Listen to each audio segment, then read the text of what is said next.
आणि पक्षातले ज्येष्ठांपैकी एक, ज्यांची आज आपण 75वी साजरी करतोय, ते विल्सन फर्गस, त्यांचे सर्व कुटुंबीय, ते मोठे बंधू जे आता हयात आहेत, सगळे 10च्या 10 जण, आणि इकडे मगाशी सांगितल्याप्रमाणे नातवंड पुतवंड पकडून जे 100 जणांचं कुटुंब आहे, कुटुंबीय अजू पाटील, बळीराम जाधव, राजेश पाटील, काशीनाथ पाटील, नारायण नानकर, प्रवीण शेट्टी, उपस्थित असलेले आपले सगळे नगरसेवक, पांडू पाटील, ज्येष्ठ कार्यकर्ते, सगळे नगरसेवक, उपस्थित मान्यवर बंधू भगिनी, विल्सनला बघितल्यावर हे कोण सांगणार नाही की 75 पुरी केली. ज्या पद्धतीने धावपळ चालू आहे आज पण, आणि चेहऱ्यावर जे हसू असते, मी इकडे बऱ्याच वक्त्यांनी उल्लेख केला का विल्सन स्वतःचं काम घेऊन कधीच गेलं नाही.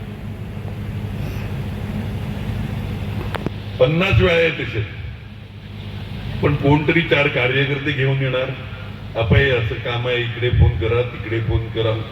त्यांनी स्वतःच वैयक्तिक काम कधी मला सांगितलेलं आठवत नाही, आणि हे प्रामाणिकपणे सांगतो. आणि एवढंच सांगतो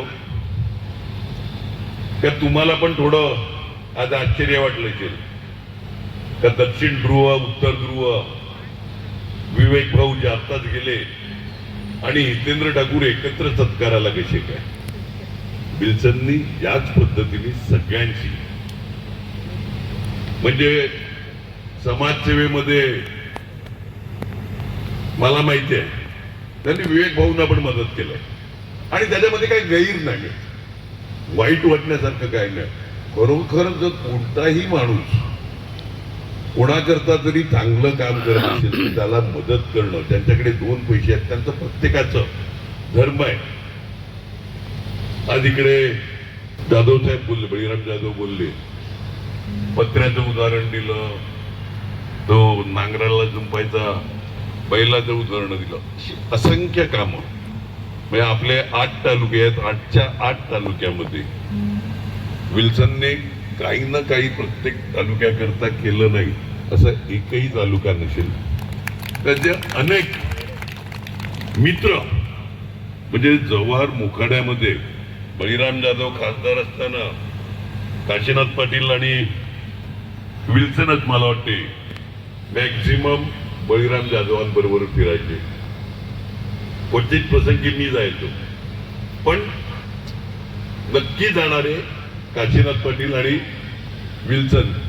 बळीराम जाधवांना कुठे जायचं असेल, काय अडचण असेल, त्या सगळ्यात ह्याच्यात साथ देणारे ही जोडगोळी. आणि त्याच्यामुळेच मला वाटते जो काय आपला पक्ष वाढला गेला तिथपर्यंत, या तिघांनी वसई सोडून अन्य ठिकाणी जास्त मेहनत केली, आणि त्याच्यामुळेच आपले बळीराम जाधव निवडून येऊ शकले, राजेश पाटील निवडून येऊ शकले. या सगळ्यामध्ये प्रत्येकाचा काही ना काही वाटा असतो. यांचा सिंहाचा वाटा आहे काशीनाथ पाटील आणि विल्सनचा. विल्सन फर्गस प्रेम करतो तो मनापासून. मग खासदाराला घर बांधायचं होतं, नव्याने घर, जुन्या घरात राहायचे आजपर्यंत, आणि मग कालचा सरपंच झालेला आज गाड्या आणि घोडे आणखी बंगल्यात राहतो. तर त्या हिशोबात विल्सननी खासदारांना संपूर्ण मार्गदर्शन, अगदी प्लान पासून, बरोबर ना, पैशापासून का, मला पण घर बांधायचं, मला पण घर बांधायचं, पण काय जाते घर बांधायला, काय मनगे साहेब तुमच्या पण इच्छा असेल ना. खरोखर मनापासून घर बांधण्यापासून सगळ्या ह्याच्यात विल्सननी हिरिरीने भाग घेतला, आणि आपला माणूस या हिशोबाने बळीराम जाधवांचं घर चांगलं कसं होईल हे एक साधं उदाहरण आहे. बळीराम जाधव त्यावेळी काय पोस्टवर होते का, तर नाही, माझी खासदार, आता एक 2-3 वर्षापूर्वी बांधलं, बरोबर ना. आम्हीच आलेले उद्घाटनाला, फक्त आम्ही कातर घेऊन आलेलो, बाकी खड्डे खड्याला विल्सन होता. हा, पण त्या पद्धतीने प्रेम आणि एकमेकाची आपुलकी आहे, ती आपुलकी बघण्यासारखी आहे. विल्सन नेहमी लोकांकरता आला, लोकांना मदत केली. कधी कोणत्या जाती धर्मावर त्यांनी टीका टिप्पणी किंवा द्वेष, मी अमुक आहे म्हणून ते अमुकच धर्म चांगला वगैरे असं कधीही मानलं नाही. आदिवासींबरोबर जेवताना पण मजेत जेवला आणि इकडे सर्वसामान्य श्रीमंतांबरोबर जेवायला देखील तो कधी झिजकला नाही. वय अशा पद्धतीने जव्हार, मोखाडा, वाडा, अगदी तलासरीपर्यंत विक्रमगड, हे सगळे 7ही तालुके बघितले तर प्रत्येक तालुक्यामधले 5-25 त्याचे मित्र आहेतच. आणि सगळ्या समाजातले आणि खास करून आदिवासी समाजातले हे जे संबंध त्यांनी टिकवून ठेवलेत ना, ते बळीराम जाधव ज्यावेळी खासदार झाले तेव्हापासून आतापर्यंत प्रत्येक इलेक्शनला विल्सन त्या ठिकाणी गेले नाहीत असं कधी होत नाही. तिकडे त्यांच्या कुटुंबियातर्फे पुतणीने अतिशय चांगल्या प्रकारे मनोगत मांडलं का कशा प्रकारे विल्सन सगळ्यांना घेऊन पुढे जात होत्या. त्यांनी गावाला पुढे नेलं. तुम्ही कुटुंबाची गोष्ट करता, गावाला एकत्र ठेवलं त्यांनी. म्हणजे कुटुंब ठेवणं हे एकदम इझी आहे. मग जो माणूस हसत असतो, अर्ध दुःख लोकांचं त्याच्या हसण्यावरच कमी होते. काम नाही झालं तरी वांधा नाही, पण किमान गोड बोल. आणि तो हिशोब विल्सनचा असतो. काम करण्याचा प्रयत्न प्रामाणिकपणे करेल. एखादं नाही होत का, कोण देव लागून गेले नाही आपण कोणच, त्याच्यामुळे काही न होणारी कामं होत नाही. परंतु विल्सनचा पॉझिटिव्हनेस जो बघतात लोक, का ज्या पॉझिटिव्हली काम करण्याचा प्रयत्न करतो त्याच्यावर लोक खुश असतात. काम नाही झालं तर दुःख नाही, तो येऊन बोलणार नाही. विल्सन अंकलनी प्रयत्न केले पण माझ्या नशिबात नव्हतं. म्हणजे ही जी पद्धत आहे विल्सनची, ती वाखाणण्याजोग आहे. विल्सन असाच 100 वर्ष 200 वर्ष काय नाही, तुला जेवढं काही देवाने आयुष्य दिलंय ना ते असं धावतं पडतं. आपण उगीच आपलं तुम जिओ हजारो साल, साल के दिन 50,000. अरे कसले 50,000? स्वतःच्या आयुष्यातले 2 वर्ष काढून द्यायला दिलं तर एक तरी देईल का? आता विल्सनचं एवढं बोलत असताना त्याच्या पत्नीबद्दल देखील बोललं पाहिजे. खासदार साहेब जे भाषेत बोलले, अशी माऊली होणं नाही. शेवटी एक आम्ही पण बघतो, राजकारणात राहत असताना घर सांभाळणारी पत्नी ती कशा प्रकारे प्रोत्साहन देते. कारण का आम्ही सकाळी जाण्याचा वेळ नसतो, ठरलेला असतो, पण घरी येण्याची वेळ कधीही नाही. रात्री अपरात्री कधी गेलं तरी कधी नाराजी तोंडावर दाखवत नाही. आणि त्याच्यामुळेच आम्ही राजकारणात थोडे सक्सेस असतो. आम्हाला जे यश मिळते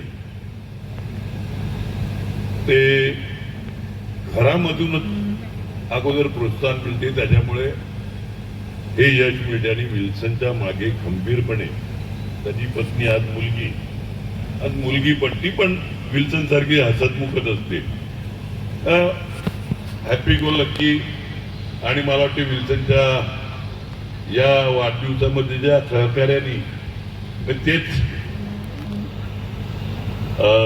मुलीबरोबर हेच सगळी मंडळी आलेली, उल्हास बिल्लास, आणि सगळ्यांनी ज्या पद्धतीने आग्रहपूर्वक सगळ्यांना, आज तुम्ही बघतात का विवेक भागवतून आपले जवळपास सगळे आदिमाजी पदाधिकारी, म्हणजे जाऊन दे ना, आप्पा जाणारा मी नाही गेलो तरी चालतं. विल्सन करता आपण जायला पाहिजे, विल्सन करता जायलाच पाहिजे. त्या हिशोबाने म्हणजे मानकर साहेबांनी भाषण नाही केलं, राजेश पाटलांनी भाषण नाही केलं, काशीनाथ पाटलांनी, प्रवीण शेट्टींनी, पण 5 वाजता येऊन बसलेले प्रवीण शेट्टी माझ्याकडे, महानगरपालिकेत गेलेले, तिकडून येऊन बसले. तर विल्सनकडे जायचं ना, म्हटलं मला 7 वाजता सांगितलं. काशीनाथ आणि बळीराम जाधव येऊन बसले आराम करत. पीटरकडे काहीतरी, पीटर कुठे गेला,